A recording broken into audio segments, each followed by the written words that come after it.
Mmm. 2025 ini, kalau dari Bayan Resources, tantangan industri batubara di tahun ini Anda melihatnya akan seperti apa? Poin-poin utama yang juga menjadi challenge Ya, dalam operasional Bayan Resources di 2025 ya. ini?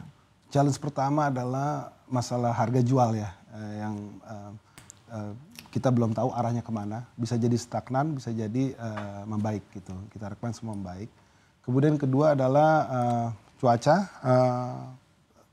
cuaca masih menjadi tantangan. Mungkin ketiga adalah bagaimana karena memang ada peningkatan produksi ya. Peningkatan produksi ini inflasi dan operasional cost yang meningkat itu naik produksi per metric ton sehingga diharapkan bisa survive. Caranya survive minimal kita dapat melakukan perluasan market tentu ya, di saat market lagi sedikit mengerucut, lagi kontraksi sedikit gitu ya. Nah itu menjadi tantangannya. Jadi market menjadi tantangan tersendiri gitu dan bersaing dengan negara-negara lain. Gitu. Baik, harapan apa yang Anda bisa kemukakan di Mining Zone CNBC Indonesia mungkin dari regulator, dari pemerintah dan juga mungkin bagaimana ekosistem industri batubara Indonesia Ya. bisa lebih baik lagi terutama untuk di tahun ini, Ya, Pak Alex? kita senang sekali dengan semakin berinteraksi dengan pemerintah.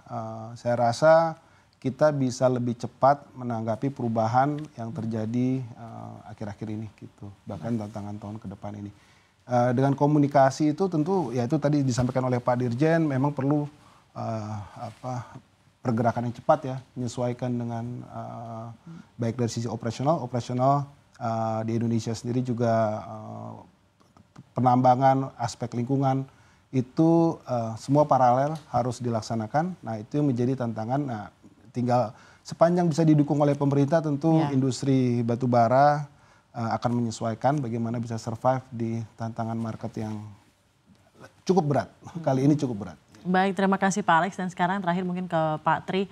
Pak Tri, silahkan Pak, regulasi apa yang nanti ke depannya juga akan dikerahkan pemerintah agar industri dan ekosistem batubara Indonesia akan semakin lebih maju lagi di tengah tantangan global yang memang seperti yang disampaikan dari segi pengusaha cukup berat, Pak. Silahkan.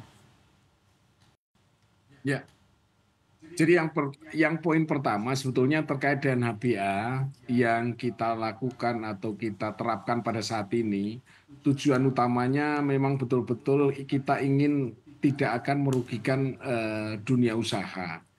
Karena pengaturan ini justru mencegah persaingan yang tidak sehat antar pelaku usaha sendiri dalam pertambangan, yaitu mencegah adanya predatory pricing di mana saling baku tikam dalam harga atau dan lain sebagainya itu, namun juga si perusahaan itu juga memperhatikan aspek-aspek lainnya terkait dengan pertambangan itu sendiri. Untuk ke depan kami mencoba juga untuk di industri batubara misalnya untuk regulasi, nah ini kita akan melihat kembali untuk penerapan HBA ini seperti apa, optimalisasinya seperti apa. Untuk kemudian apakah perlu adjustment dan lain sebagainya. Tapi poinnya untuk saat ini sudah kita tetapkan untuk HBA dan memang beberapa saat sebelumnya kami juga melakukan diskusi dengan pelaku usaha sebelum HBA ini kita terapkan.